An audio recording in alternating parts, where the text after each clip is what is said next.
I'm Emma Rodriguez, 27 years old, and I work as a marketing coordinator for a digital agency in downtown Austin. 3 weeks ago, I walked into my parents' Sunday barbecue expecting the usual small talk about work and weather.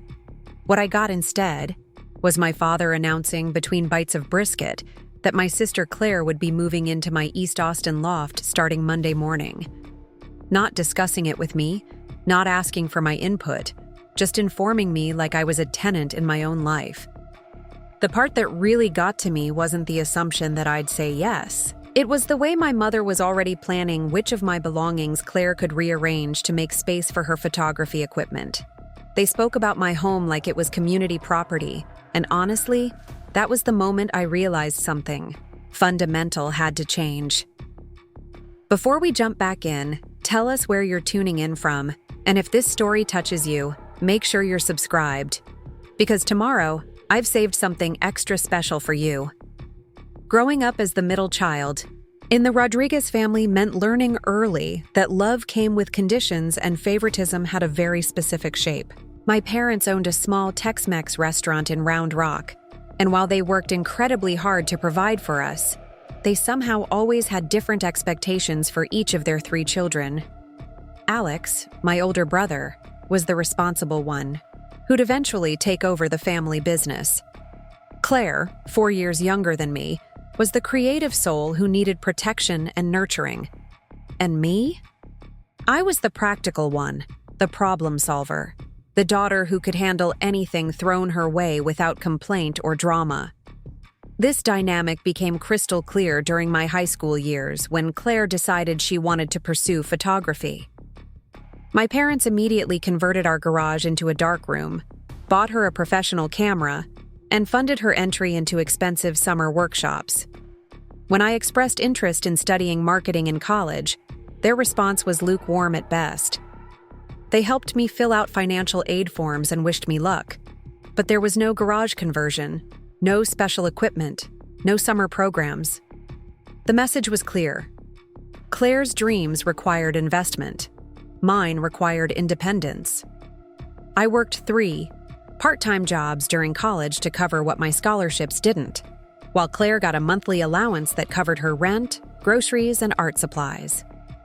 When I graduated and needed a reliable car for job interviews, I scraped together enough for a used Honda Civic with a dent in the passenger door. When Claire needed transportation for her photography gigs, my parents co-signed for a brand new Subaru Outback, explaining that her equipment required reliable transport. The pattern was so consistent that I stopped questioning it and started planning around it. 2 years ago, I finally saved enough to put a down payment on a converted warehouse loft in East Austin.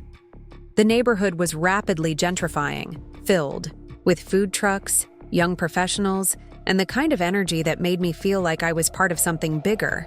The apartment itself was everything I'd dreamed of. Exposed brick walls, concrete floors, floor-to-ceiling windows that let in streams of Texas sunlight, and enough space for a proper home office where I could work on freelance projects. Every square foot represented months of careful budgeting, skipped dinners out, and saying no to weekend trips with friends. I remember the day I got the keys, standing in that empty space with my arms spread wide, feeling like I could finally breathe. This wasn't just an apartment. It was proof that I could build something meaningful without waiting for permission or support. The mortgage payments were steep, but I made them work by taking on extra freelance clients and meal prepping religiously. When my parents visited for the first time, my mother's response was polite but distant. She admired the exposed brick and commented on the high ceilings, but I could tell she didn't understand why I'd chosen something so expensive when I could have found a cheaper place in the suburbs. Claire, on the other hand, was immediately enchanted. She spent the entire visit taking photos of the industrial fixtures and natural lighting, talking about how the space would be perfect for portrait sessions. She even asked if she could use it for a client shoot, which I agreed to because that's what sisters do for each other. What I didn't realize was that she was mentally cataloging my space as a potential solution to her own housing challenges. Claire's romantic life had always been dramatic, filled with passionate relationships that burned bright and ended explosively. Her latest boyfriend, Tyler, was a struggling musician who played acoustic sets at coffee shops around town. For 8 months. They'd been living together in a cramped studio apartment near campus, splitting rent and utilities while Tyler worked on what he called his breakthrough album. The relationship had all the hallmarks of Claire's previous romances. Intense declarations of love, joint social media accounts, and plans for a future that seemed to change weekly. The breakup happened on a Tuesday, sudden and acrimonious. Tyler accused Claire of not supporting his music career, while she accused him of being lazy and unrealistic. Within 24 hours, she was calling our parents in tears, explaining that Tyler was keeping the apartment and all the furniture, leaving her with nothing but her camera equipment and whatever clothes she could fit in her car. The lease was in his name, and apparently he'd decided that ending their relationship meant ending her housing situation as well. My parents' response was immediate and predictable. They assured Claire that she could stay with them as long as needed, but their house in Round Rock was small, and Claire's photography equipment would take up most of their spare bedroom. Besides, the commute to Austin for her freelance shoots would be difficult without reliable transportation. The solution, they decided, was obvious. Claire should stay with me temporarily while she figured out her next steps.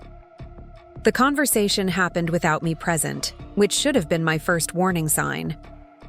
My mother called me at work on Wednesday afternoon, her tone casual and matter-of-fact. She explained Claire's situation with the appropriate amount of concern, then seamlessly transitioned to their proposed solution. Claire would move in with me for a few weeks, just until she could find something affordable. It would be good for both of us, my mother reasoned. Claire would have a safe place to stay, and I would have company in that big apartment. She spoke as if the decision had already been made, as if my agreement was merely a formality. I found myself nodding along, making non-committal sounds of understanding, but something felt wrong. The assumption that my space, my sanctuary, was available for redistribution without my input stirred something uncomfortable in my chest. I told my mother I'd think about it and call her back, but even as I said the words, I could hear her disappointment. Why did I need to think about helping my sister? What kind of person wouldn't immediately offer support to family in crisis? That evening, I sat in my home office, surrounded by the freelance projects that helped pay my mortgage, and tried to imagine Claire's photography equipment filling my carefully organized space. I pictured her camera bags in my hallway, her tripods in my living room, her laptop competing for space on my dining table. More than the physical intrusion, I imagined the subtle ways my routine would change. Her late-night phone calls with friends, her irregular schedule conflicting with my morning meetings, her casual assumption that my kitchen, my bathroom, my quiet Sunday mornings would become shared resources. The more I thought about it, the more I realized this wasn't just about housing. This was about a pattern that had defined our relationship for years. When Claire needed something, the family mobilized to provide it. Preparing and narrating this story took us a lot of time, so if you are enjoying it, subscribe to our channel. It means a lot to us. Now back to the story. When I needed something, I was expected to figure it out independently. The fact that my parents had planned this arrangement without consulting me first felt like a continuation of that same dynamic. And for the first time, I wasn't sure I wanted to participate. I called my mother back the next morning and explained that I needed to check my lease agreement about long-term guests. It was a reasonable response, but I could hear her surprise through the phone. She assured me that Claire would be the perfect house guest, that she was very neat and considerate, that it would only be temporary. I agreed to discuss it further at Sunday's family barbecue, knowing that declining would be much harder in person, but hoping that a few days would give me time to process my feelings. Friday evening, I had dinner with Ashley Kim, a paralegal friend who'd been my voice of reason through various family situations over the years. As I described my dilemma, Ashley listened with the kind of focused attention that made her excellent at her job. When I finished, she asked a simple question that cut straight to the heart of the matter. When was the last time your parents asked you what you needed instead of telling you what someone else needed from you? The question hit me like a physical blow because I couldn't remember a single instance. Every family conversation I could recall involved my parents either praising my independence or explaining why someone else required my help. They celebrated my self-sufficiency while simultaneously treating it as a resource to be allocated to other family members. I'd been so focused on being the daughter who never caused problems that I'd never questioned whether my problems mattered to them at all. Ashley suggested that I approach the situation strategically rather than emotionally. If I wanted to say no, I needed to do it in a way that couldn't be easily dismissed or overruled. She recommended that I research my lease agreement thoroughly and document any legitimate concerns about unauthorized long-term guests. If there were legal or financial implications, my parents would have to take my refusal seriously rather than treating it as selfishness or stubbornness. That weekend, I spread my lease agreement across my kitchen table and read every clause, carefully. The document was more restrictive than I'd remembered, with specific language about subletting, unauthorized occupants, and the landlord's right to terminate the lease for violations. Any guest staying more than 14 consecutive days had to be approved by the property management company and added to the lease as an authorized occupant. The process required a background check, proof of income, and an additional security deposit. Violation of these terms could result in immediate eviction and forfeiture of my security deposit. Reading those clauses felt like discovering a hidden weapon. This wasn't about my personal comfort or family dynamics. It was about legal compliance and financial risk. If Claire stayed with me long-term without proper authorization, I could lose my apartment and damage my credit score. The lease gave me an objective, unassailable reason to say no, and for the first time since my mother's phone call, I felt like I had some control over the situation. Sunday arrived with the oppressive heat that makes Austin's summers legendary. By the time I drove to my parents' house in Round Rock, the temperature was already pushing 90 degrees, and the humidity made everything feel sticky and uncomfortable. The familiar sounds of my father's backyard barbecue setup greeted me. As I walked through the side gate, the hiss of propane, the scrape of metal spatula against grill grates, and the low murmur of family conversation.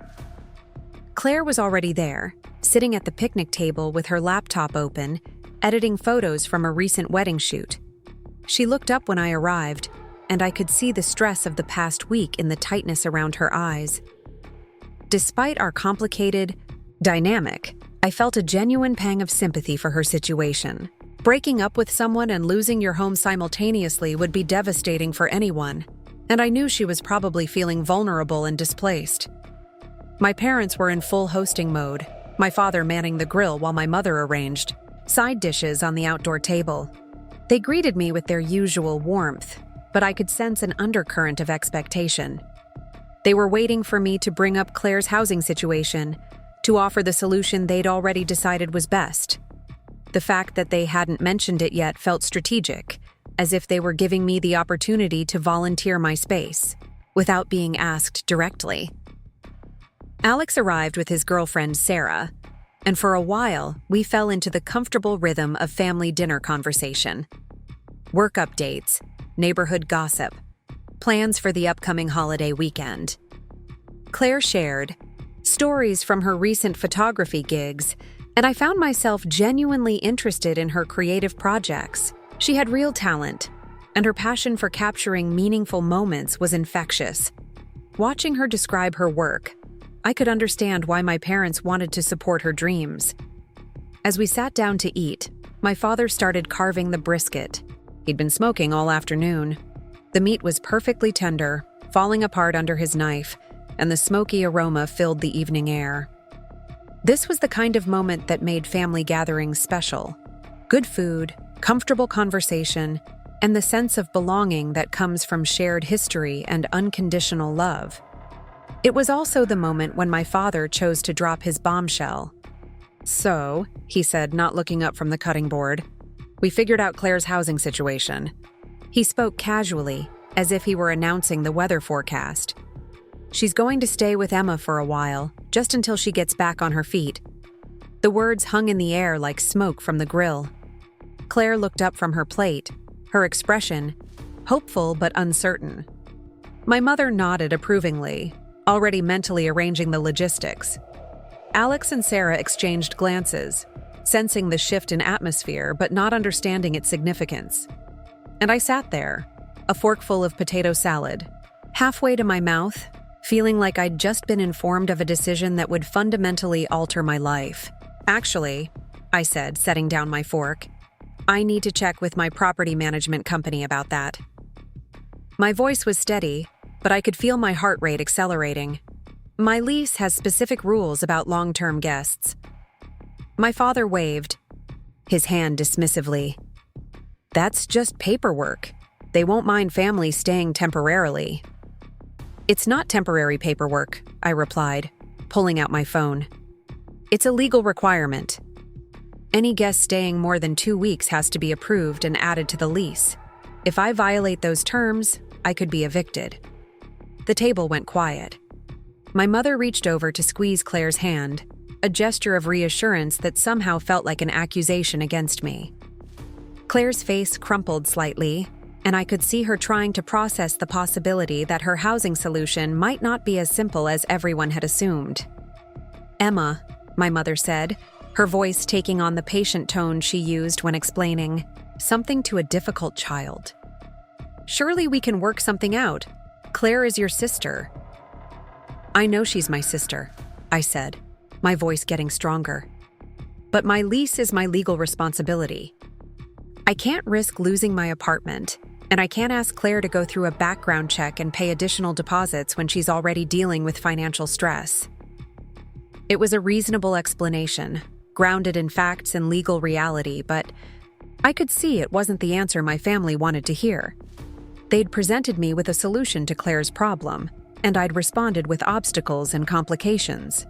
In their eyes, I was being difficult when I should have been supportive. Claire finally spoke up, her voice small and hurt. "I thought we were closer than lease agreements, Emma." The words hit me like a slap because they carried the weight of our entire relationship history. All the times I'd prioritized her needs over my own, all the ways I'd stretched my resources to accommodate her dreams, all the moments when I'd been the sister who helped without question. Now, when she needed me most, I was hiding behind legal technicalities and property management rules. But as I looked around the table at my family's disappointed faces, I realized that my relationship with Claire had always been defined by my willingness to sacrifice for her benefit. She'd never had to consider my needs because I'd never asked her to. My parents had never questioned whether their requests were reasonable because I'd never given them a reason to doubt my compliance. "I'm not hiding behind anything," I said, my voice quieter but more resolved. "I'm trying to protect something I worked really hard to build. My apartment isn't just a place to sleep. It's my home, my office, my sanctuary. I can't risk losing it. And I can't pretend that having a long-term house guest wouldn't change everything about how I live." The conversation continued for another hour, but the damage was done. My parents suggested various compromises. Claire could stay for exactly 2 weeks, then find somewhere else. She could pay rent to cover the additional deposit. She could help with my freelance work to offset the inconvenience. Each suggestion felt like a negotiation where my comfort and autonomy were the currency being traded. By the time I left that evening, nothing had been resolved, but something had fundamentally shifted.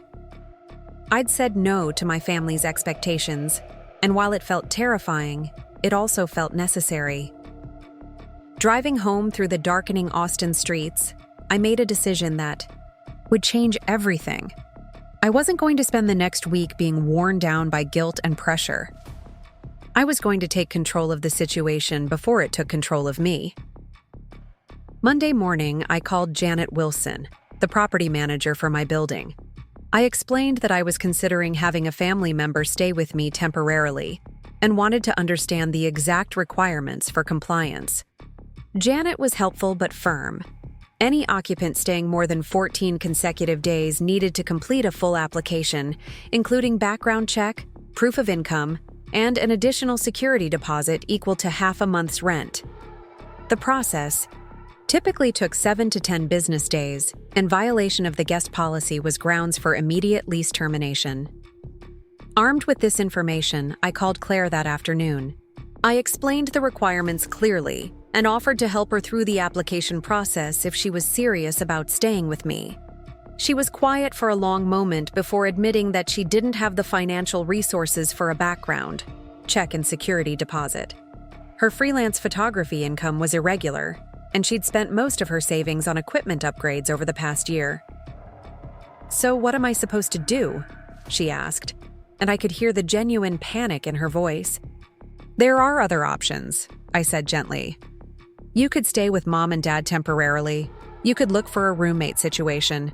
You could consider moving to a less expensive neighborhood. But your place is perfect for my work," she said. "The lighting, the space, the location. I've already told 3 clients that I could do their shoots there." That stopped me cold. She'd already been making plans to use my apartment for business purposes without discussing it with me. She'd been thinking of my space not just as temporary housing, but as a professional resource, and she'd made commitments to clients based on access she didn't actually have. "Claire," I said, trying to keep my voice level, "you can't promise clients access to my apartment. That's not how this works." "I thought you'd be supportive," she replied, her voice getting defensive. "I thought you'd want to help me rebuild my career." "I do want to help you," I said, "but not at the expense of my own stability. My apartment is my home, not a business resource." The conversation ended awkwardly, with Claire promising to think about her options and me promising to do the same. But as I hung up the phone, I realized that we'd been having 2 completely different conversations. She'd been talking about temporarily staying with me, while I'd been talking about the legal and practical implications of long-term occupancy. She'd been assuming that my space would be available for her professional use, while I'd been assuming that any arrangement would be purely residential. That evening, I had another conversation with Ashley, who listened to my update with growing concern. "Emma," she said, "I think you need to prepare for the possibility that your family isn't going to take no for an answer. They've already decided that your apartment is the solution to Claire's problem, and they're going to keep pushing until you give in." She was right. Over the next few days, I received a steady stream of calls and texts from my parents, each one designed to wear down my resistance. My mother sent me articles about the housing crisis in Austin, emphasizing how difficult it was for young people to find affordable housing.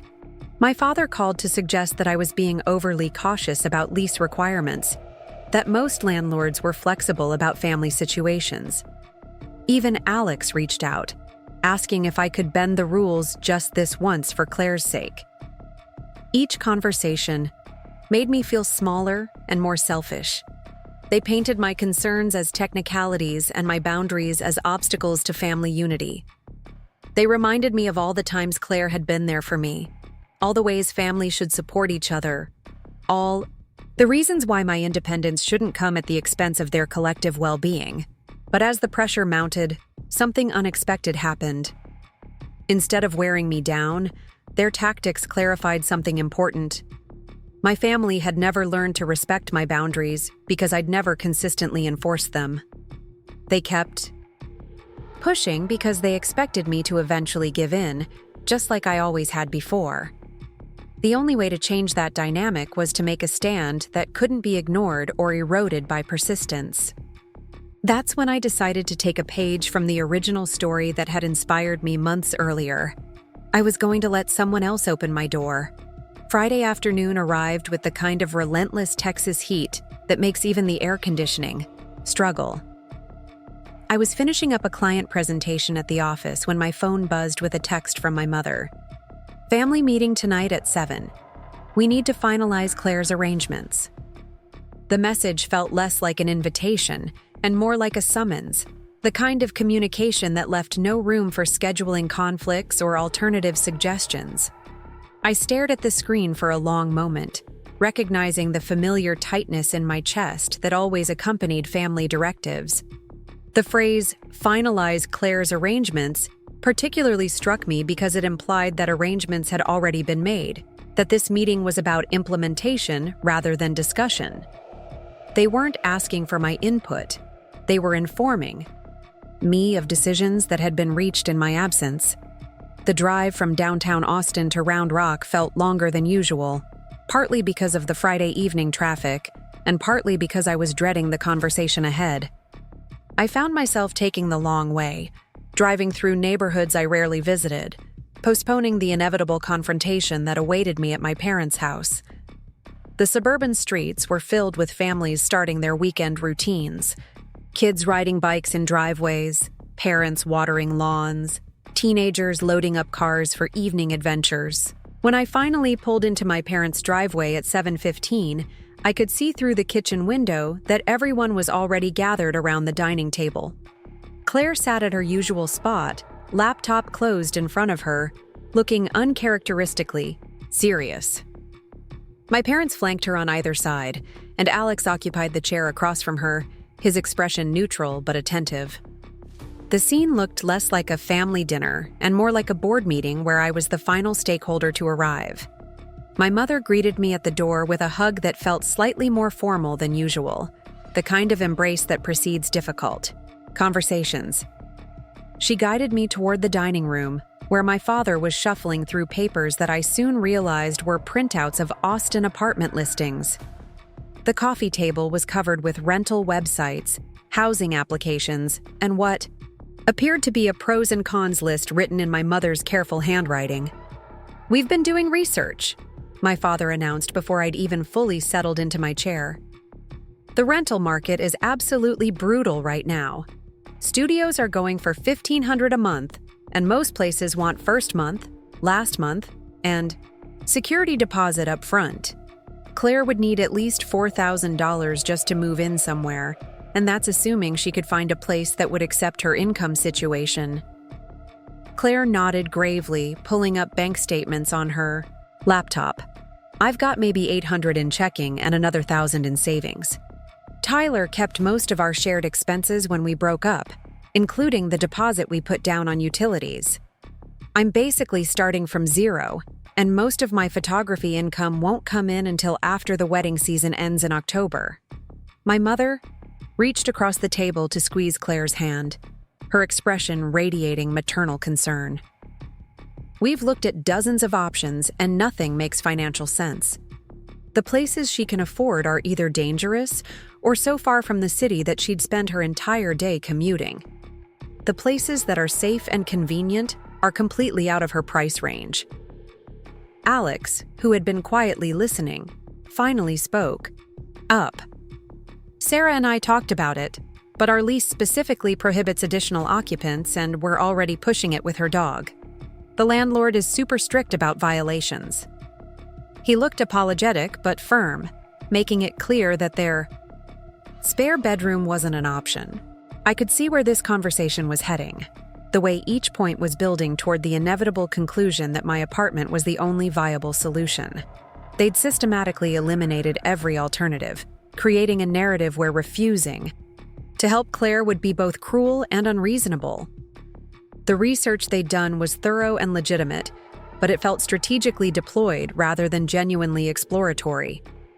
"So here's what we're thinking," my father continued, pulling out a handwritten agreement that looked like it had been drafted by someone with legal experience. "Claire moves in with you temporarily, pays whatever she can toward utilities and groceries, and we all work together to help her save up for her own place. She's already got 3 wedding bookings for September, which should bring in enough for a deposit somewhere." My mother leaned forward, her voice taking on the persuasive tone she used when she really wanted something. "It would actually be good for both of you. Claire gets stable housing during a difficult transition, and you get help with expenses and someone to keep you company in that big apartment. Plus, She's incredibly neat and organized, and she's gone most weekends for photography jobs anyway. Claire looked at me with an expression that was part hope and part desperation. Emma, I know it's not ideal, but I promise I wouldn't be in your way. I'd keep all my equipment in the spare room. I'd stick to my own schedule, and I'd move out the moment I could afford my own place. This is just about getting through the next few months. The weight of their collective expectations settled on my shoulders like a heavy blanket. Every face around the table was turned toward me, waiting for the response they'd already decided was correct. The research, the financial analysis, the elimination of alternatives, the careful emphasis on Claire's gratitude and consideration. It was all designed to make saying no seem selfish and unreasonable. But as I looked at their prepared presentations and rehearsed arguments, I felt something unexpected: clarity. This wasn't a family discussion. It was a carefully orchestrated campaign to secure my compliance. They'd spent hours researching Claire's options and planning her future. But nobody had asked about my needs, my concerns, or my feelings about having my living situation fundamentally altered. They'd crafted solutions to Claire's problems while treating my space and my comfort as resources to be allocated without consultation. I understand that Claire's in a difficult situation, I said slowly, choosing my words with careful precision. But moving in with me isn't as simple as you're making it sound. My lease has specific requirements for additional occupants, and violating those requirements could put my housing at risk too. My father waved his hand dismissively. Lease requirements are usually just suggestions. Most property managers are reasonable about family situations, especially when it's temporary. It's not a suggestion, I replied, pulling out my phone to read directly from my lease agreement. Any guest staying more than 14 consecutive days must be approved by management, undergo a background check, and be added to the lease as an authorized occupant. Violation of this policy is grounds for immediate eviction. The room fell silent as the implications of my words settled in. Claire's face fell, and I could see her mentally calculating whether she could afford the application. Fees and deposits required for lease authorization. My parents exchanged glances, clearly not having anticipated this level of bureaucratic complexity. How much would that cost?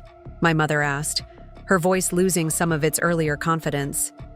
Background check is $50. Application? Fee is another $100, and the security deposit would be an additional $600. Plus, she'd need to provide proof of income and references from previous landlords. I kept my tone factual and unemotional, but I could see the financial reality deflating their carefully constructed plan. Claire pulled up her banking app again, her fingers moving quickly across the screen. I don't have $750 for application costs. I was counting on using my savings for basic living expenses until the wedding bookings start paying out. Alex frowned, clearly doing his own mental math. What if Mom and Dad covered the application costs? That would solve the immediate problem. It's not just about the money, I said, feeling like I was swimming against a strong current. Having a roommate would completely change how I live. My home office would become Claire's photography studio. My quiet Sunday mornings would become shared space. My kitchen, my bathroom, my living room. Everything would need to be negotiated and scheduled around someone else's needs.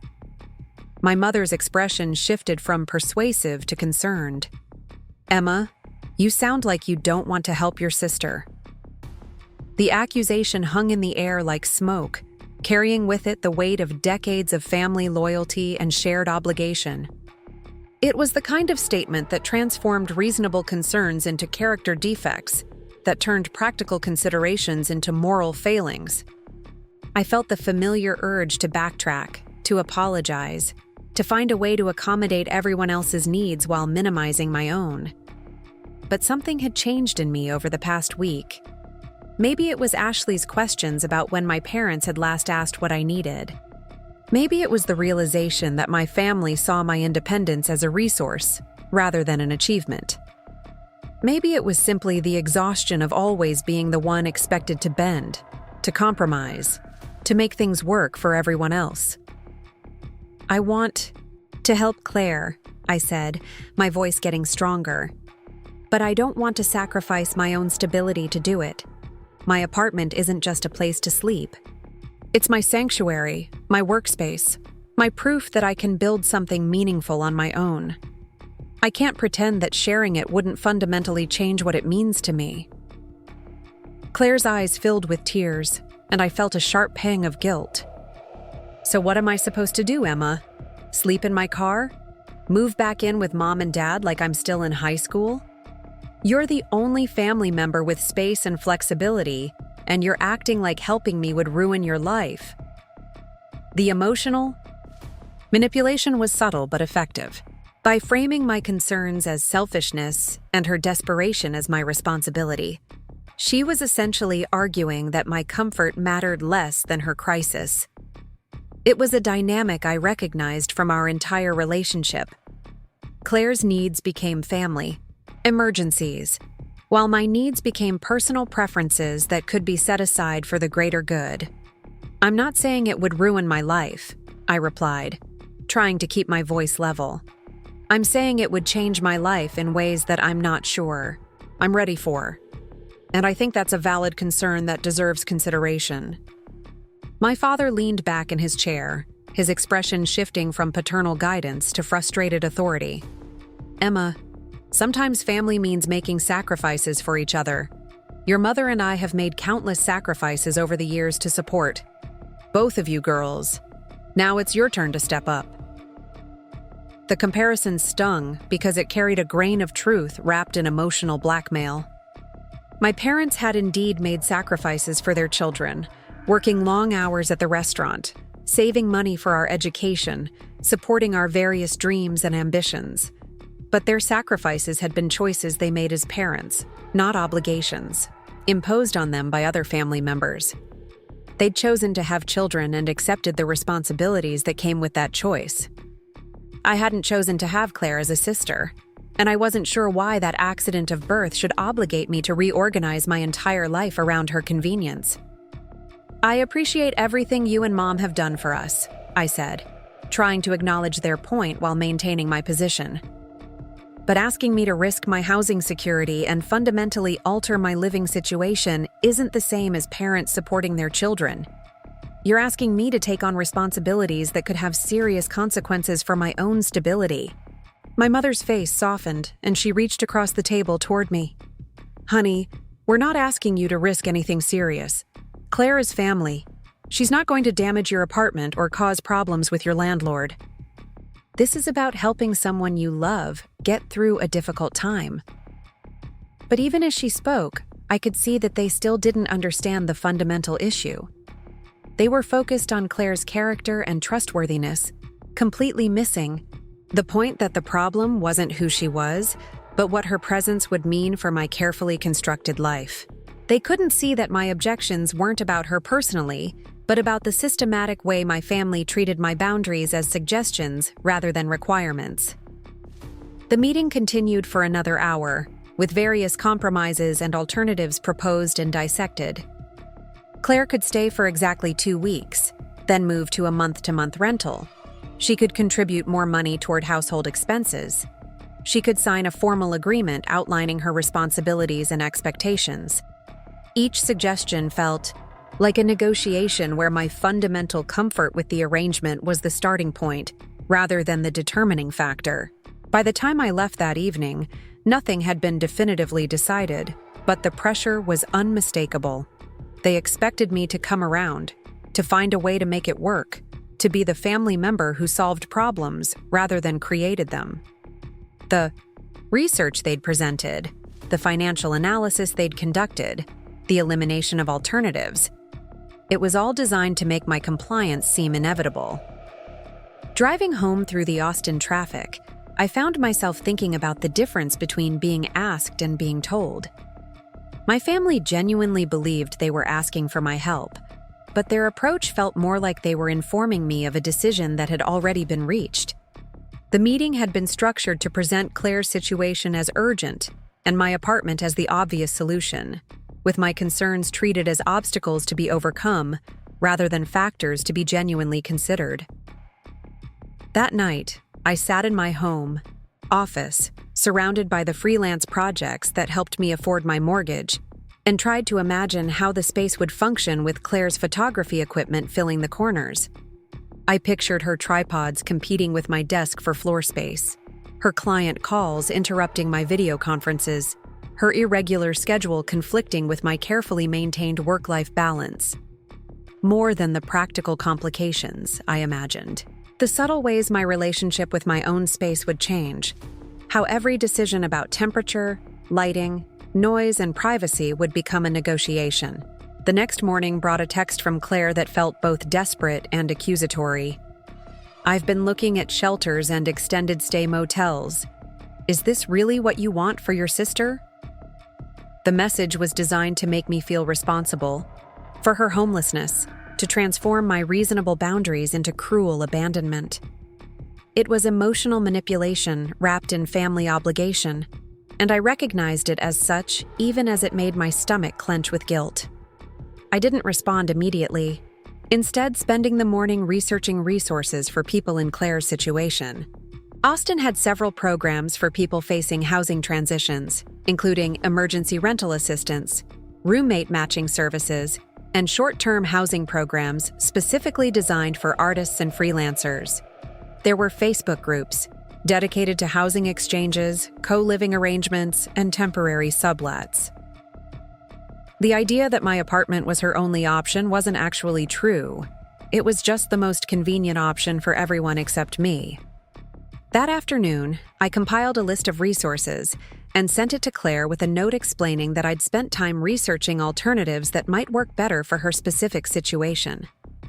Some of the programs offered financial assistance for deposits and first month's rent. Others provided temporary housing while recipients saved money for permanent solutions. Several of the roommate matching services specialized in connecting freelancers and creative professionals with similar schedules and lifestyle needs. Claire's response came within minutes. "I can't believe you'd rather send me to live with strangers than help your own sister." The text was followed by a phone call that I let go to voicemail, then another text. "Mom is crying. Dad says he's disappointed in how selfish you've become. Was your independence worth destroying our family?" The escalation felt both predictable and exhausting. Rather than considering the resources I'd researched or acknowledging that I'd spent time trying to help her find solutions, they were doubling down on the narrative that my refusal to offer my apartment was a betrayal of family values. They were treating my boundaries as character defects and my need for autonomy as evidence of selfishness. That evening, Alex called me, his voice careful and diplomatic. I think you should know that Mom and Dad are talking about driving over to your place tomorrow to discuss this in person. They feel like you're not taking Claire's situation seriously, and they want to make sure you understand how urgent things have become." The idea of my parents showing up at my apartment uninvited filled me with a mixture of anxiety and anger.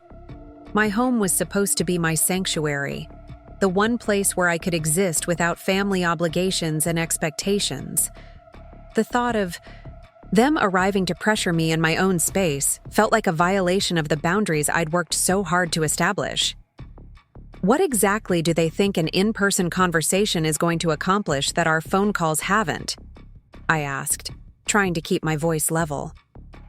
"I think they believe you're not seeing the full picture," Alex replied diplomatically. "They want to make sure you understand how few options Claire really has and how much your help would mean to her." "I understand her situation perfectly," I said, feeling my patience beginning to fray. "What I don't understand is why my concerns about this arrangement don't seem to matter to anyone. It's like my feelings and my living situation are completely irrelevant to this decision." Alex was quiet for a moment before responding. "Look, I get that you're feeling pressured and I don't think that's fair. But Claire is really struggling right now, and you're in a position to help her. Sometimes being family means doing things we'd rather not do." Even Alex, who was usually the most reasonable family member, was essentially arguing that my comfort should be sacrificed for Claire's convenience. He acknowledged that the pressure was unfair, while simultaneously suggesting that I should give in to it anyway. It was the kind of logic that made me feel crazy, like my perfectly reasonable objections were being treated as minor inconveniences rather than legitimate concerns. After hanging up, I realized that my family's approach to this situation had revealed something fundamental about our dynamics. They genuinely believed that my independence and success meant I had fewer needs and therefore should be more available to meet other people's needs. They saw my stability as a resource to be shared rather than an achievement to be protected. They interpreted my boundaries as selfishness rather than self-preservation. That night, I made a decision that would change everything. Instead of waiting for them to show up at my apartment with their prepared arguments and emotional appeals, I was going to take control of the situation. I was going to make sure that when they knocked on my door, they wouldn't be met with the daughter who always found a way to accommodate everyone else's needs. They would be met with a boundary that couldn't be negotiated, manipulated, or worn down through persistence. I opened my laptop and began researching options that my family hadn't considered, not for Claire's housing situation, but for my own protection. If they were determined to treat my apartment as a family resource, I was going to make sure it wasn't available for distribution. If they couldn't respect my decision when I explained it clearly and reasonably, then I was going to create a situation where my decision couldn't be overruled or ignored. The plan that began forming in my mind was both simple and radical. It would require careful timing, strategic thinking, and the kind of decisive action that my family wasn't expecting from their accommodating middle daughter. But as I worked through the logistics, I felt something I hadn't experienced in years: complete control over my own life and living situation. They thought they knew me, thought they could predict my responses and wear down my resistance through persistence and emotional manipulation. They were about to discover that their quiet, independent daughter had learned some new skills during her years of building a life without their support.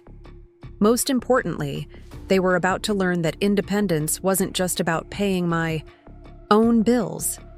It was about protecting what I'd built from people who saw it as theirs to redistribute.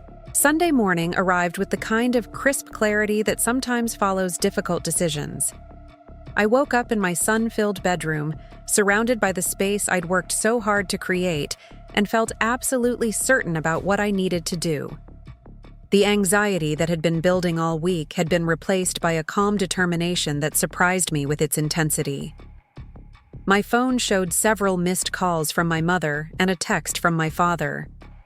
"We'll be over around noon to talk through Claire's situation. This family discussion is long overdue." The message confirmed what Alex had warned me about, but instead of filling me with dread, it actually strengthened my resolve. They were coming to my home to pressure me into compliance, treating my space as an extension of their authority, rather than respecting it as my private domain. I spent the morning implementing the plan I'd developed the night before, making phone calls and arrangements that would fundamentally shift the power dynamic of our family conflict. Each step felt both terrifying and liberating, like I was finally claiming ownership of my own life in a way I'd never done before. By 11:30, everything was in place. My apartment looked exactly the same as it always did: clean, organized, peaceful. But the circumstances surrounding it had changed in ways my family couldn't have anticipated. When they knocked on my door at noon, expecting to find their compliant daughter ready to be worn down by family loyalty and emotional appeals, they were going to discover that some boundaries can't be crossed, some decisions can't be overruled, and some daughters can't be counted on to sacrifice their own well-being for family convenience. I made myself a cup of coffee and settled into my reading chair, the same spot where I'd spent so many quiet Sunday mornings over the past 2 years. The morning light streamed through my floor-to-ceiling windows, illuminating the exposed brick, walls, and concrete floors that represented everything I'd worked to achieve. In a few minutes, my family would arrive expecting to negotiate away my sanctuary. Instead, They were going to learn that I'd finally stopped negotiating with people who didn't respect my right to say no. The sound of car doors slamming in the parking lot below reached me through my windows at exactly 12:03. I could hear my father's voice carrying across the courtyard, explaining to my mother where she should stand while he handled the talking. Their footsteps echoed in the stairwell, accompanied by Claire's higher-pitched commentary about something she'd noticed in the building's lobby. They approached my door with the confidence of people who expected to be welcomed, who had never considered that their presence might not be desired. I remained seated in my reading chair, coffee cup balanced on my knee, listening to their conversation through the thin walls. My mother was reviewing talking points, reminding my father to emphasize Claire's vulnerability and the temporary nature of their request. Claire herself seemed nervous, her voice taking on the apologetic tone she used when she needed something but wasn't sure she'd get it. They spent several minutes outside my door, apparently gathering their courage or finalizing their strategy. When the knock finally came, it was firm but not aggressive, the kind of knock that suggested authority without seeming demanding. I let them wait for a full 30 seconds before setting down my coffee and walking to the door. Through the peephole, I could see all three of them arranged in what looked like a carefully planned formation. My parents in front, Claire slightly behind them, everyone wearing expressions of serious concern mixed with hopeful determination. I opened the door with a smile that I hoped appeared normal, greeting them with the same warmth I'd always shown during family visits. My mother stepped forward first, wrapping me in a hug that felt both genuine and strategic, the kind of embrace that established intimacy before beginning a negotiation. My father clapped me on the shoulder, his version of paternal affection, while Claire hung back near the doorway, her eyes already scanning my apartment as if calculating how her belongings would fit into the available space. "Thank you for making time for us today," my mother said as they settled into my living room furniture. "We know Sundays are your quiet time, but this situation with Claire has become quite urgent." My father positioned himself in my favorite armchair, the one that faced the windows and offered the best view of downtown Austin. It was a subtle assertion of authority, claiming the most prominent seat in my own home as if establishing his right to lead the conversation that was about to unfold. Claire chose the corner of my couch, curling her legs beneath her in a way that made her appear smaller and more vulnerable than usual. "We've been doing more research since Friday," my father began, pulling out his phone to reference notes he'd apparently taken. "The rental market has gotten even worse over the weekend. 3 places that Claire was considering have already been rented, and 2 others raised their asking prices by $200 a month." My mother nodded gravely, her expression radiating maternal concern. "We drove around yesterday looking at some of the apartments in Claire's price range, and honestly, Emma, we wouldn't feel safe having her live in those neighborhoods. Break-ins, drug activity, no security measures at all." Claire contributed her own observations, describing apartments she'd visited that were either too small, too expensive, or located in areas that would make her photography business impossible to maintain. She spoke with the kind of detailed hopelessness that suggested she'd genuinely explored alternatives while simultaneously demonstrating why none of them were viable. Their presentation was thorough and well-coordinated, each point building on the previous one to create a comprehensive argument for why my apartment was not just the best option, but the only reasonable option. They'd clearly spent considerable time preparing for this conversation, anticipating my objections, and developing responses that would make refusing seem both heartless and impractical. "What we're proposing," my father continued, "is a formal arrangement with clear expectations and responsibilities. Claire would contribute $300 a month toward utilities and groceries. She'd maintain her own schedule and keep her belongings organized, and she'd commit to moving out by January 1st, giving her 4 months to save money and find permanent housing." My mother produced a handwritten document that looked like a lease agreement, complete with clauses about cleaning responsibilities, guest policies, and shared space usage. We thought putting everything in writing would address your concerns about having clear boundaries and expectations. The document was actually quite comprehensive, addressing many of the practical issues I'd raised during our previous conversations. It specified Claire's financial contributions, outlined cleaning schedules, and even included provisions for resolving conflicts should they arise. Someone had put considerable thought into creating an arrangement that would protect my interests while solving Claire's housing crisis. Claire leaned forward, her voice taking on the earnest tone she used when she was trying to be particularly persuasive. "Emma, I know this isn't what you planned for, but it would mean everything to me. I've already lost so much with the breakup, and losing access to a stable place to work would basically end my photography business before it really gets started." I listened to their presentation with what I hoped appeared to be genuine consideration, nodding at appropriate moments and asking clarifying questions about their proposed timeline and financial arrangements. They'd clearly put substantial effort into addressing my previous concerns, and their solutions were actually quite reasonable from a practical standpoint. But as they spoke, I became increasingly aware of something that hadn't changed despite all their preparation and problem-solving. They were still treating my apartment as a resource to be negotiated rather than my home to be respected. The written agreement, the financial contributions, the clear timeline.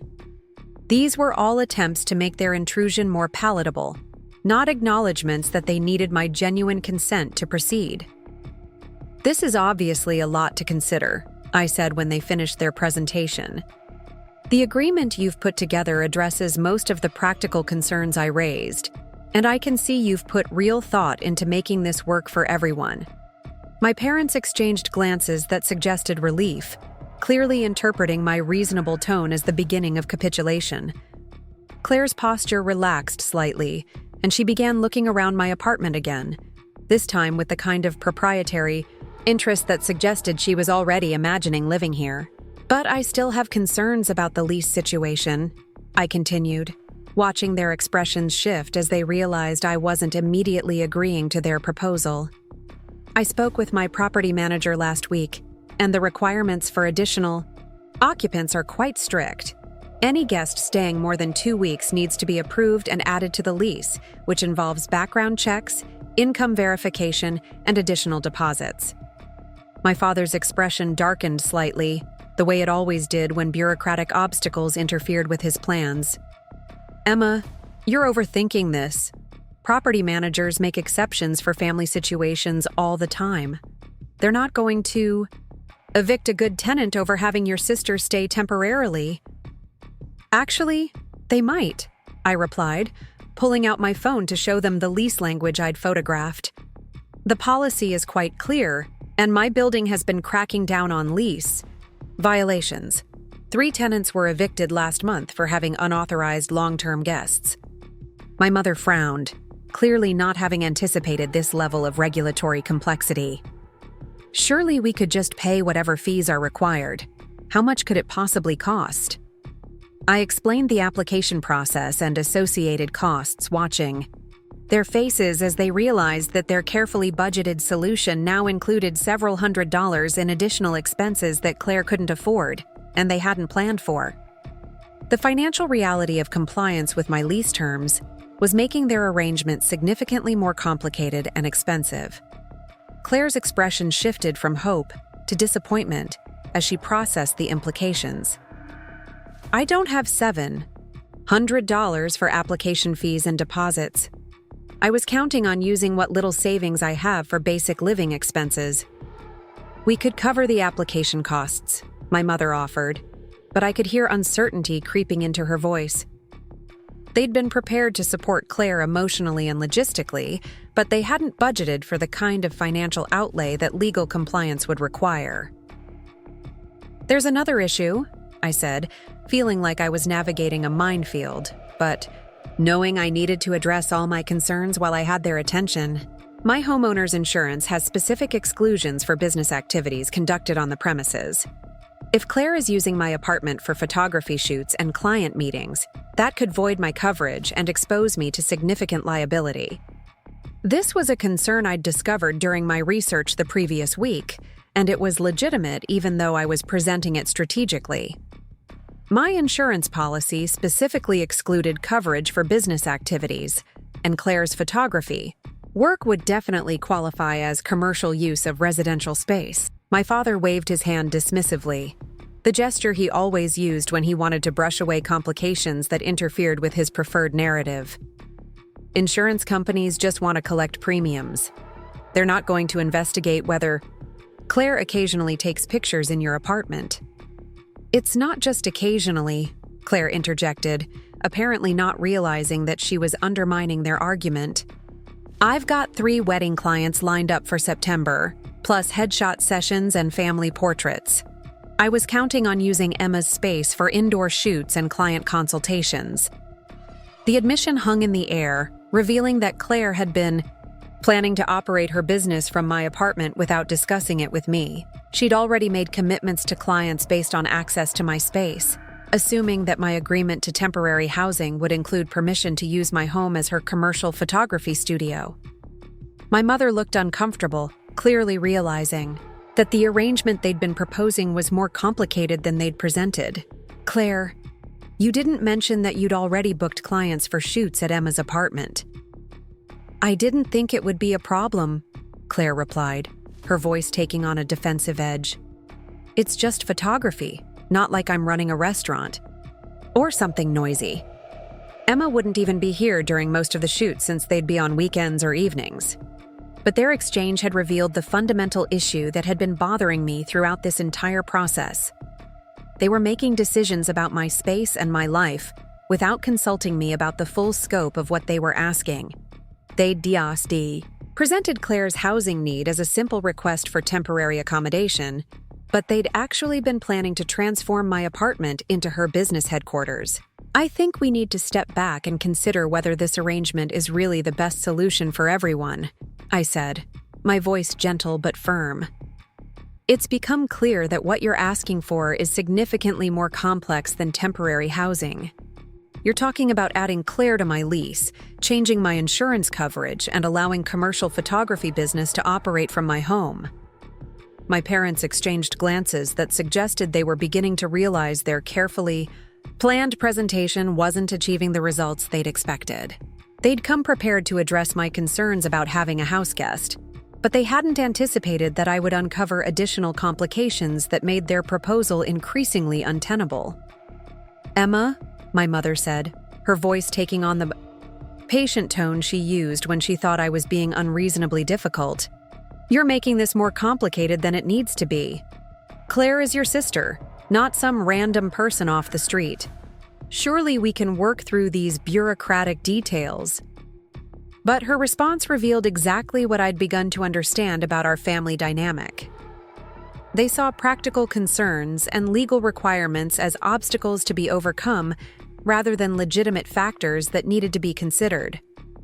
They were asking me to assume financial and legal risks because family loyalty should override practical considerations. I'm not trying to make things complicated, I replied, feeling my resolve strengthen as I recognized the pattern of their responses. I'm trying to understand what you're actually asking me to do and what the consequences might be.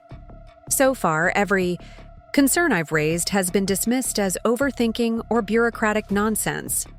Claire stood up abruptly, her composure finally cracking under the weight of mounting obstacles. This is ridiculous, Emma. I'm your sister, not some stranger who's going to trash your apartment or cause problems with your landlord. Why are you treating me like I'm some kind of threat to your precious independence? Her emotional outburst revealed the frustration that had been building throughout our conversation, but it also demonstrated the fundamental misunderstanding that lay at the heart of our conflict. She saw my concerns as personal rejections rather than legitimate practical considerations, and she interpreted my caution as evidence that I didn't trust or care about her. I don't think you're a threat, I said, trying to keep my voice calm, despite the emotional charge that Claire had introduced to the conversation. But I do think the arrangement you're proposing would fundamentally change my living situation in ways that go far beyond having a temporary house guest. My father leaned forward, his expression shifting from persuasive to stern. "Emma, I think you're losing sight of what's really important here. Your sister needs help, and you're in a position to provide it. These bureaucratic concerns you keep raising sound like excuses to avoid doing what family members do for each other." The accusation stung because it carried the weight of our entire family history. All the times I'd been expected to be the responsible one, the independent one, the daughter who could handle anything without complaint or support. They were essentially arguing that my success and stability obligated me to share those resources with family members who needed them, regardless of my own feelings about the arrangement. "I want to help Claire," I said, my voice getting stronger as I felt my anger beginning to surface. "But I don't want to risk my own housing security and fundamentally alter my living situation to do it. I've worked incredibly hard to build what I have, and I don't think it's unreasonable to want to protect it." My mother's expression softened, and she reached toward me with the kind of gesture that usually preceded emotional manipulation disguised as maternal concern. "Honey, we're not asking you to risk anything serious. We're asking you to help your sister during a difficult time, just like she would help you if the situations were reversed." But even as she spoke, I realized that the comparison was fundamentally flawed. Claire had never been in a position to help me because she'd never built the kind of stability that could serve as a safety net for others. When I'd needed emergency housing after my pipe burst, she'd told me her guest room was off limits for art storage. When I'd needed a co-signer for my car loan, she'd explained that her credit wasn't good enough to help. The reciprocity my mother was referencing had never actually existed in our relationship. "Actually," I said, surprised by the clarity that was emerging from my growing frustration, "Claire wouldn't help me if the situations were reversed because she's never been in a position to help. Every time I've needed support, I've been told to figure it out independently. Now that I've figured it out and built something stable, you want me to share it with someone who's never shared anything with me." The room fell silent as the implications of my words settled in. I'd finally articulated the fundamental inequality that had defined our relationship for years, the way my independence had been celebrated when it was convenient and exploited when it was useful. They'd praised my self-sufficiency while simultaneously treating it as a resource available for family redistribution. Claire's face flushed, and I could see tears beginning to form in her eyes. "That's not fair, Emma. I've helped you plenty of times. Remember when I designed your business cards? Or when I took headshots for your LinkedIn profile?" Her examples were telling because they were both instances where her help had also served her own interests, practicing her design skills and building her photography portfolio. She genuinely seemed to believe that these small favors balanced against years of financial and logistical support she'd received from our parents, support that had never been available to me. My father stood up, his patience clearly exhausted by my continued resistance to their carefully planned solution. "Emma, I think you need to seriously consider what kind of person you want to be. Are you someone who helps family when they need it? Or are you someone who hides behind bureaucratic excuses to avoid responsibility?" The question was designed to shame me into compliance, to frame my reasonable concerns as character defects rather than legitimate practical considerations. It was the kind of ultimatum that had worked on me for years, forcing me to choose between being seen as selfish and sacrificing my own needs for family harmony. But something had shifted in me during this conversation, a recognition that their emotional manipulation was just another form of control. They weren't asking me to help Claire. They were demanding that I prioritize her needs over my own well-being, just like I'd always done. They were treating my apartment, my stability, and my comfort as family assets, rather than personal achievements that deserved protection. "I want to be someone who helps family when I can," I said, my voice steady despite the emotional turbulence swirling around us. "But I also want to be someone who protects what I've worked hard to build. Those two things don't have to be mutually exclusive, but in this case, they seem to be." My mother tried one more approach, her voice taking on the pleading tone that usually preceded her most effective guilt trips. "Emma, what if it were you who needed help? What if you were the one facing homelessness and uncertainty? Wouldn't you want your family to step up, even if it was inconvenient for them?"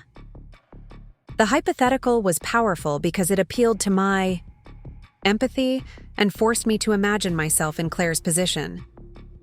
But as I considered her question, I realized that it revealed the fundamental problem with their entire approach. They were asking me to imagine needing help while ignoring the fact that I'd actually needed help before and hadn't received it. They were asking me to be the family member they'd never been for me. "If I were in Claire's situation," I said slowly, "I would hope that my family would help me explore all available options and support me in finding a solution that worked for everyone. I wouldn't expect them to sacrifice their own stability to solve my problems, and I wouldn't dismiss their concerns as bureaucratic excuses." The conversation continued for another 45 minutes, but the fundamental positions never changed. They presented emotional appeals and practical arguments for why I should accommodate Claire's needs, while I raised legitimate concerns about the legal, financial, and personal implications of their proposed arrangement. Each exchange revealed more clearly that we were having fundamentally different conversations about what family obligation means and what kinds of sacrifices are reasonable to expect from each other. By the time they prepared to leave, the atmosphere had shifted from hopeful negotiation to disappointed resignation. They'd arrived expecting to convince me through a combination of careful planning and emotional pressure. But they were leaving with the recognition that I wasn't going to be worn down by persistence or manipulated by guilt. Claire was the last to reach the door, turning back to face me with an expression that mixed hurt with disbelief. "I hope you're happy with your decision, Emma. I hope your precious apartment is worth destroying our relationship." The parting shot was designed to make me feel responsible for any damage to our family bonds, to suggest that my refusal to accommodate her needs was an act of aggression rather than self-preservation. It was emotional manipulation in its purest form, an attempt to make me feel guilty for protecting something I'd worked hard to build. After they left, I stood in my apartment feeling simultaneously relieved and shaken. I'd successfully defended my boundaries and refused to be pressured into an arrangement that would have fundamentally altered my living situation. But I'd also created a family crisis that would likely have lasting consequences for my relationships with people I genuinely loved. That evening, the calls began. First, my mother, explaining how disappointed she was in my selfishness and lack of family loyalty. Then my father, suggesting that I was being unreasonably stubborn about bureaucratic details that could easily be resolved. Finally, Claire herself, alternating between tearful pleas and angry accusations, depending on her mood and energy level. Each conversation followed the same pattern. They would present new arguments for why I should reconsider. I would explain again why the arrangement wouldn't work, and they would express disappointment in my character and priorities. They seemed genuinely unable to understand that my concerns were legitimate rather than fabricated, that my refusal was based on practical considerations rather than personal animosity. By Tuesday, the emotional pressure had intensified considerably. My mother sent me photos of Claire crying, accompanied by messages about how I was destroying my sister's life during her most vulnerable moment. My father forwarded articles about the mental health impacts of housing insecurity, with highlighted passages about family support systems. Even my grandmother called, deployed as emotional reinforcement, with stories about how family members used to sacrifice for each other during difficult times. The campaign was systematic and relentless, designed to wear down my resistance through persistent guilt and emotional manipulation. Each message reinforced the narrative that I was being selfish and unreasonable, that my concerns were trivial compared to Claire's crisis, that good daughters find ways to help their families regardless of personal inconvenience. But instead of weakening my resolve, their tactics actually strengthened it. The more they pressured me, the more clearly I could see the manipulative nature of their approach.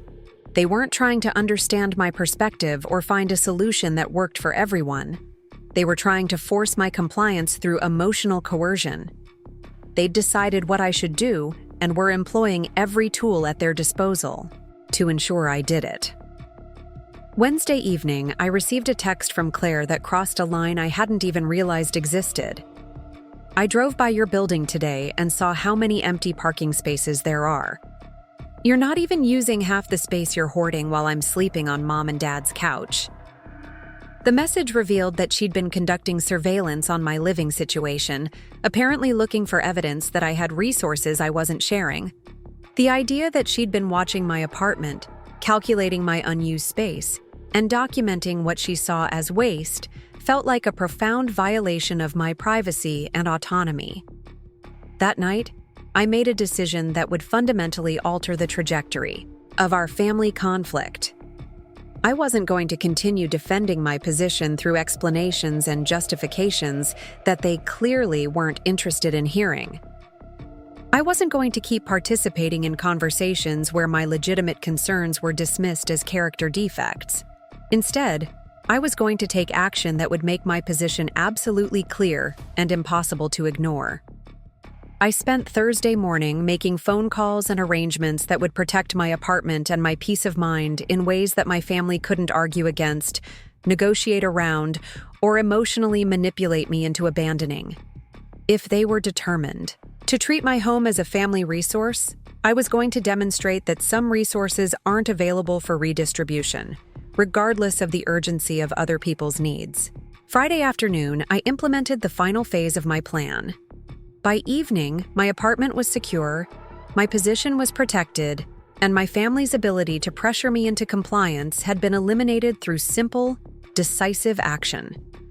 They'd spent weeks trying to convince me that their needs should override my boundaries. They were about to discover that some boundaries can't be crossed, some decisions can't be overruled, and some daughters refuse to be worn down by persistence and emotional manipulation.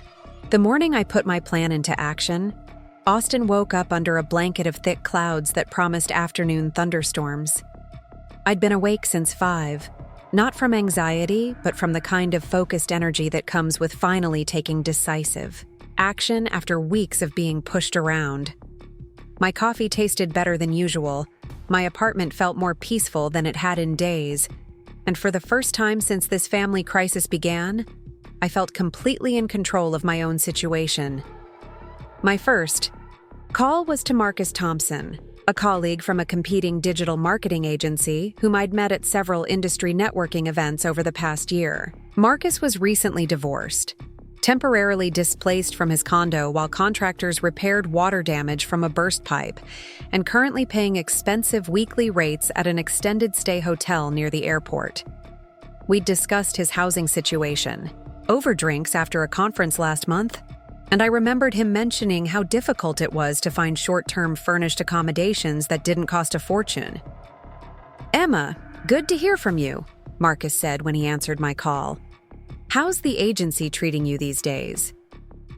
We exchanged pleasantries about work and mutual contacts before I transitioned to the real purpose of my call.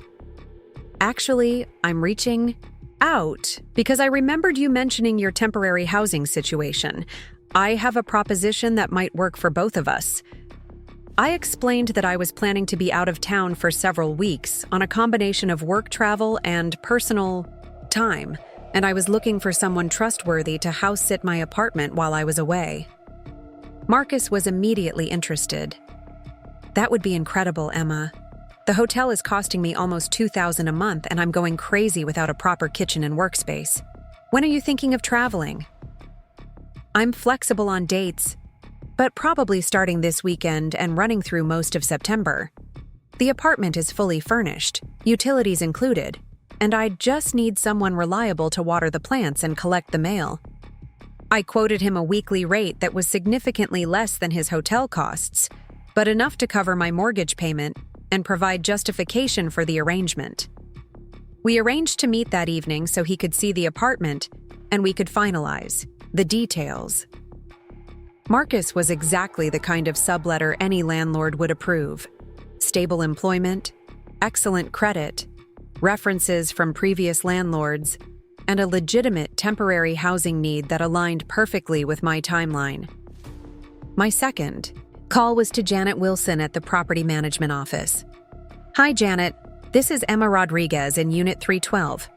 I wanted to give you advance notice that I'm planning some extended travel for work and personal reasons, and I'd like to arrange for a friend to house sit while I'm away. Janet was immediately supportive. That's smart thinking, Emma. We always recommend that tenants arrange for someone to check on their units during extended absences.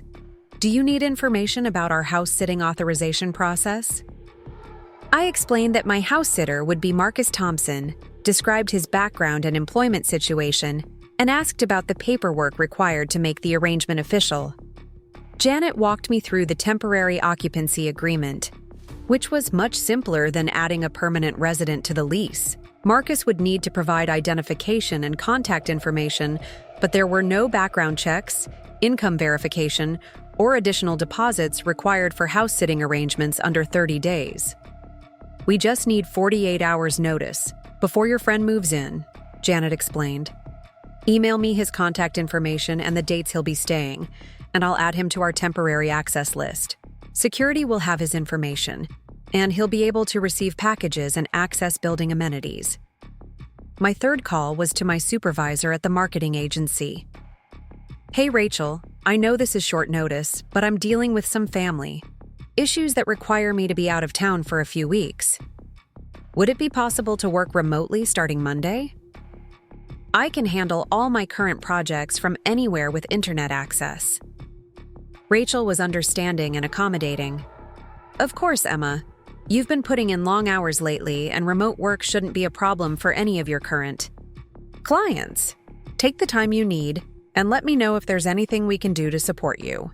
By noon, I had confirmed Marcus as my house sitter, received approval from building management, and arranged for extended remote work. I spent the afternoon moving my most personal belongings to a small storage unit near downtown. Family photos, important documents, my jewelry, and a few sentimental items that couldn't be replaced. I also packed a suitcase with enough clothes and essentials for several weeks away from home. That evening, Marcus came by to see the apartment and finalize our arrangement. He was impressed by the space and grateful for the opportunity to escape his expensive hotel situation.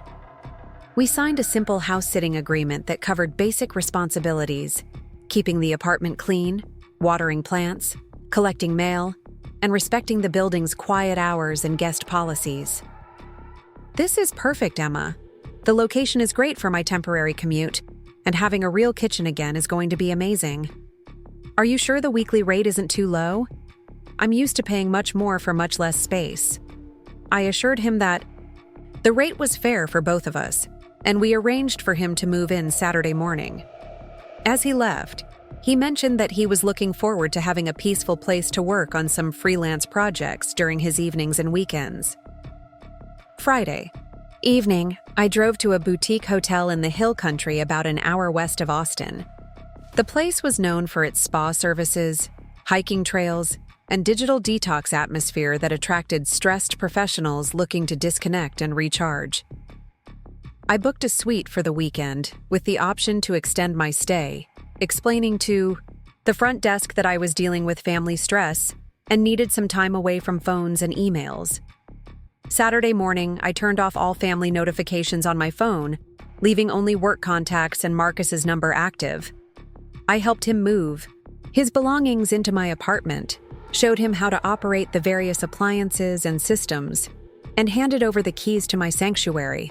Watching him settle into my reading chair with his laptop and coffee felt both strange and liberating, like I was temporarily lending my space to someone who would appreciate and protect it. Thanks again for this opportunity, Emma. I promise to take excellent care of everything. Marcus seemed genuinely grateful for the arrangement, and I felt confident that my apartment would be in good hands while I figured out how to deal with my family situation. I drove back to the Hill Country feeling lighter than I had in weeks. My apartment was protected by a legitimate house-sitting arrangement that my family couldn't argue against or override. Marcus was paying rent and had official authorization from building management, making him a legal occupant rather than an unauthorized guest. My family's assumption that my space was available for their redistribution had been quietly but definitively challenged. Sunday morning brought the first test of my new boundaries. I was enjoying breakfast on the hotel's terrace when my phone started buzzing with calls from my parents. I let them go to voicemail, focusing instead on the peaceful view of rolling hills and wildflower meadows that surrounded the property. The voicemails, when I finally listened to them, were exactly what I'd expected. My mother, confused and hurt.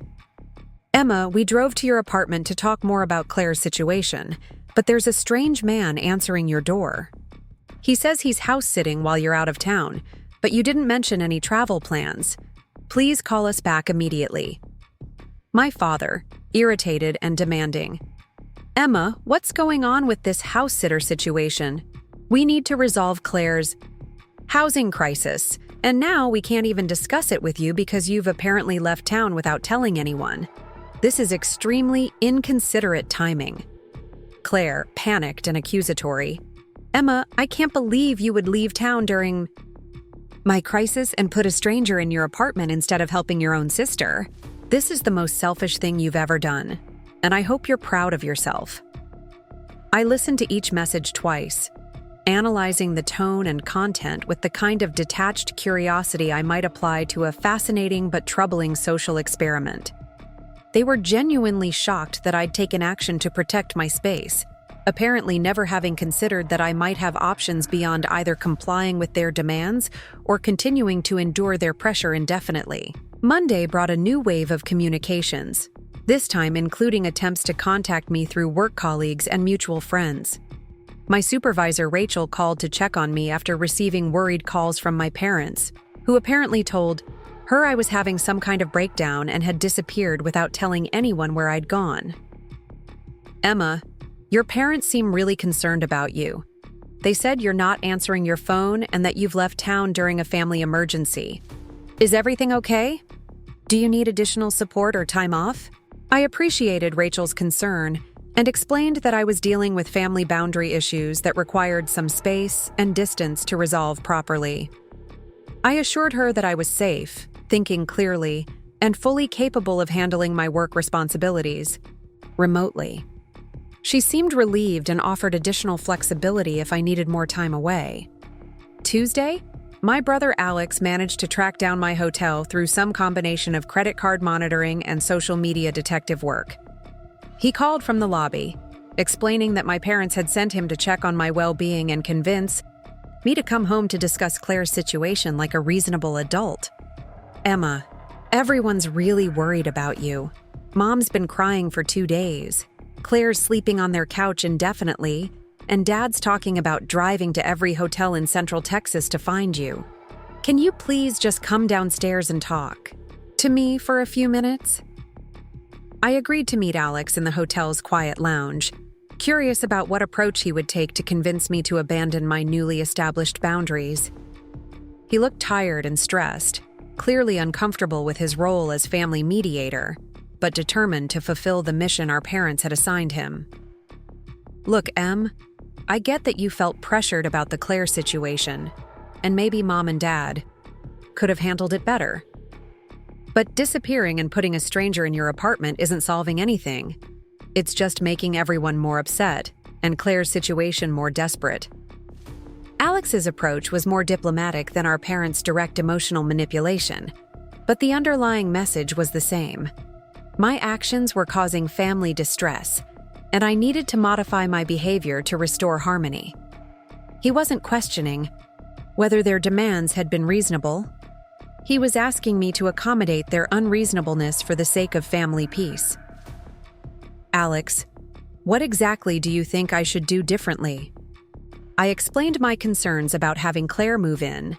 I researched the legal and financial implications, and I offered to help her explore alternative solutions.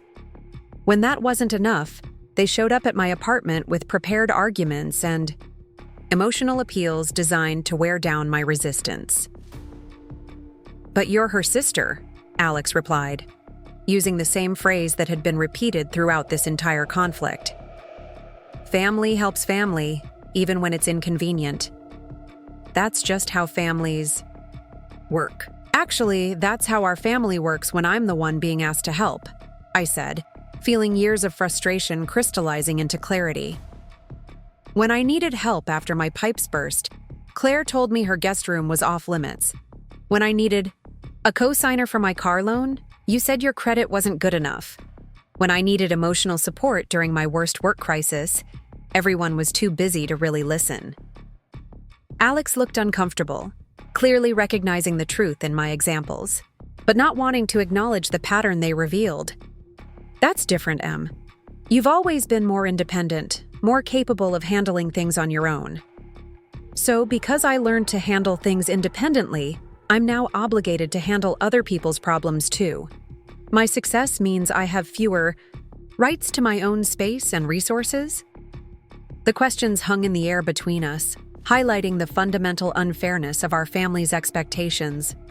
We talked for another hour, but Alex couldn't provide satisfactory answers to my questions about reciprocity, respect, and the reasonable limits of family obligation.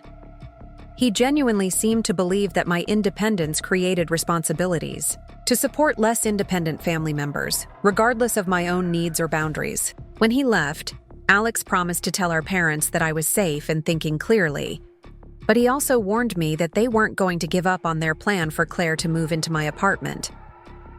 They think you're having some kind of emotional breakdown, and that you'll come to your senses once you've had time to cool off. Wednesday brought escalation in the form of my grandmother's involvement. She called from my parents' house, her voice shaky with age and concern, deployed as the ultimate guilt weapon in our family's emotional arsenal. Emma, sweetheart, I don't understand what's happening with you and your sister.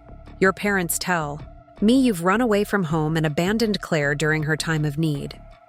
This doesn't sound like the granddaughter I raised to care about family. My grandmother's disappointment hit harder than my parents' anger or Claire's accusations because it came from someone I genuinely respected and loved. She represented the family values I'd been raised to honor: loyalty, sacrifice, putting others' needs before your own comfort. But as we talked, I realized that my grandmother's understanding of the situation was entirely based on my parents' version of events. They'd told her that I'd refused to help Claire and had run away to avoid family responsibility, but they hadn't explained the full scope of what they'd been asking or the pressure tactics they'd employed to secure my compliance. I spent an hour explaining my perspective to my grandmother, describing the legal complexities, the financial risks, and the way my concerns had been dismissed as bureaucratic excuses. I told her about Claire's plans to operate her photography business from my apartment, and my family's assumption that my space was available for redistribution without genuine consultation. By the end of our conversation, my grandmother's tone had shifted from disappointment to thoughtful concern. Emma, it sounds like there might be more to this situation than your parents explained to me. I still think families should help each other, but I also think families should respect each other's boundaries and decisions. Thursday, I received an unexpected call from Janet at the property management office. Emma, I wanted to give you a heads up that your father came by the office this morning asking about your house-sitting arrangement. He seemed to think there might be some kind of lease violation or unauthorized occupancy situation. My heart rate accelerated as I realized my family was now trying to undermine my housing situation through official channels. What did you tell him? I explained that you'd followed proper procedures for temporary occupancy and that your house-sitter's presence was fully authorized. I also reminded him that lease matters are confidential between tenants and management and that family members don't have automatic rights to information about other adults' housing arrangements. Janet's professional handling of my father's inquiry felt like validation that my approach had been correct. I'd anticipated possible challenges to my house-sitting arrangement and had ensured that everything was documented and authorized through proper channels. Your father seemed surprised that you'd arranged everything so officially, Janet continued. He kept insisting that this was a family matter that should be handled informally. but I explained that our policies apply to all temporary occupancy situations, regardless of the circumstances.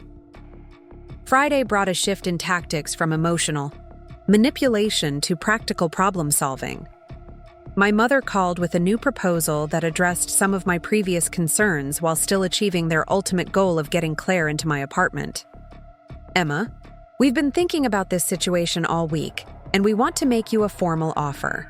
We'll pay all the costs associated with adding Claire to your lease, including background checks, deposits, and any required insurance modifications. We'll also pay you $500 a month in rent, and Claire will be responsible for her own utilities and groceries. The offer was actually quite generous from a financial standpoint, addressing most of the monetary concerns I'd raised about their original proposal. They'd clearly spent time researching the costs involved and calculating what they thought would be sufficient compensation for the inconvenience they were asking me to accept. We'll put everything in writing with clear timelines and expectations, my mother continued. Claire would commit to moving out by January 1st, and she'd agree to specific guidelines about her photography business and client meetings. I listened to their revised proposal with grudging admiration for their persistence and creativity. They'd taken my objections seriously enough to craft solutions, even if they still didn't understand that the fundamental issue wasn't about money or logistics, but about consent and autonomy. Mom, I appreciate that you've tried to address the practical concerns I raised, but the core problem hasn't changed.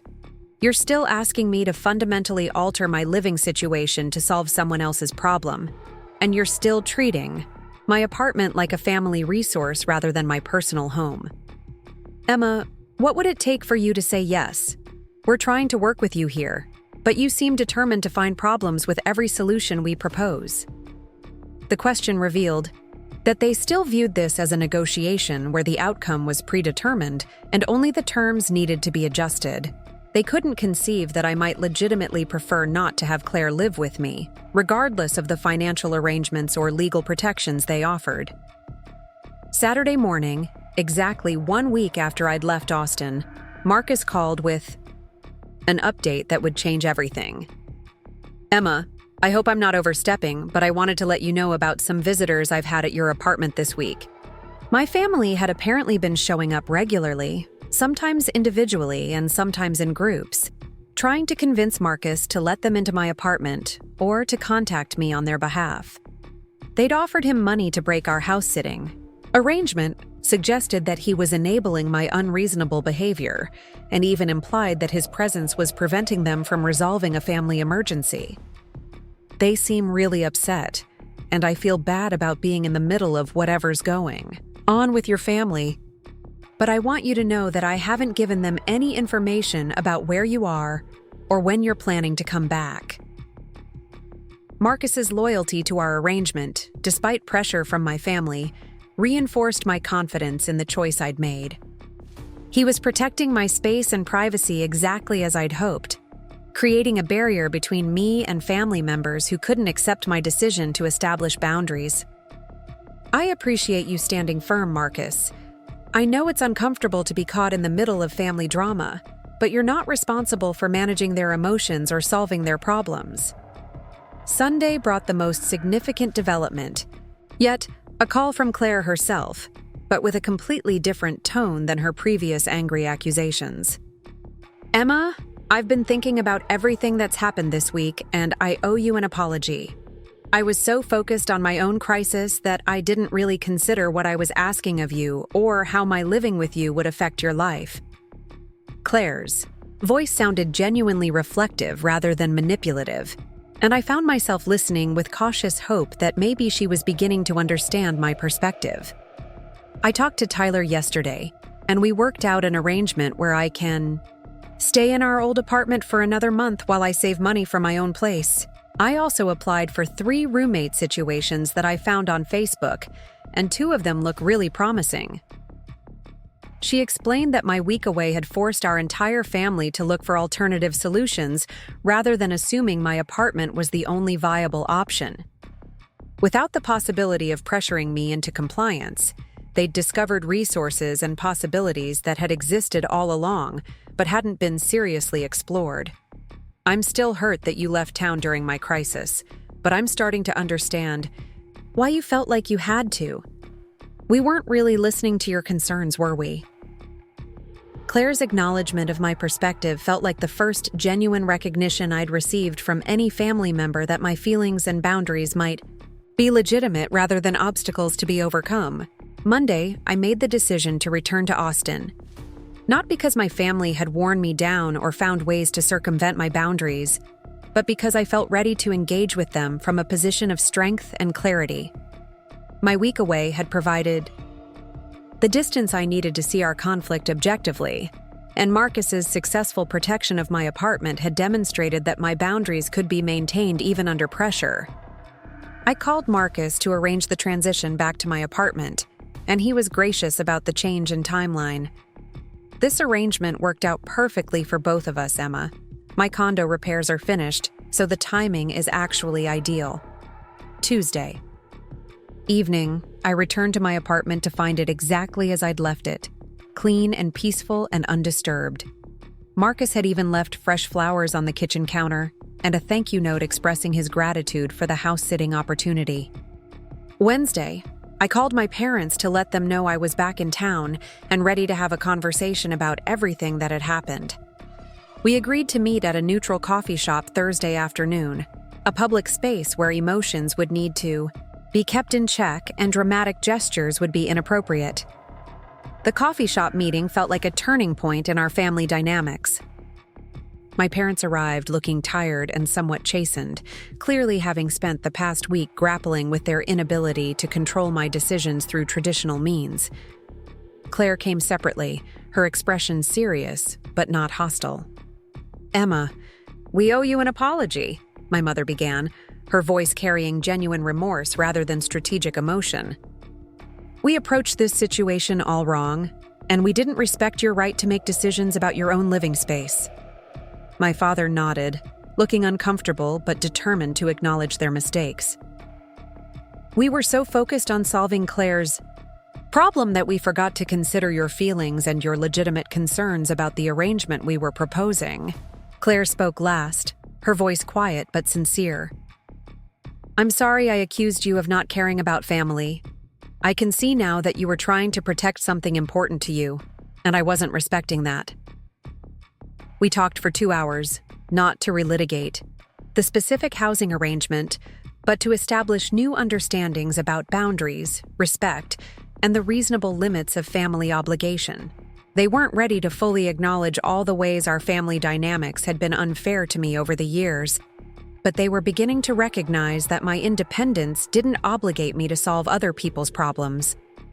"Going forward," I said, as our conversation wound down, "I want to help when I can, but I need you to understand that my help comes with conditions and limitations.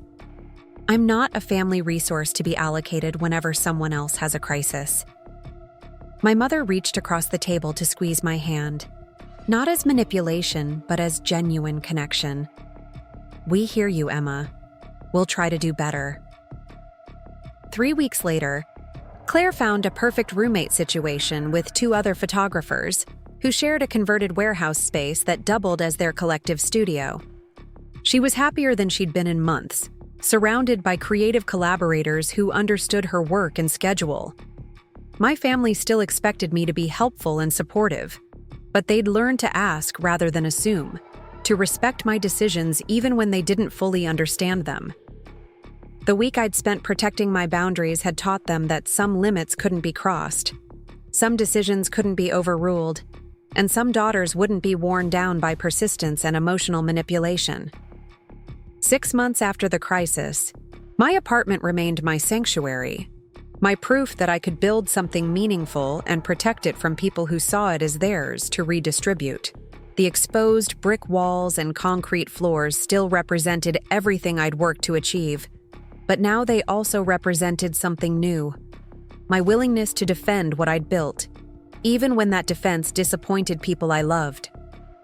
My family learned to respect boundaries because I'd finally learned to enforce them, not through explanation or justification, but through decisive action that made my position absolutely clear. Sometimes the most loving thing you can do for family is teach them that your caring comes with limits, your help comes with conditions, and your space belongs to you alone. Up next, you've got 2 more standout stories right on your screen. If this one hit the mark, you won't want to pass these up. Just click and check them out.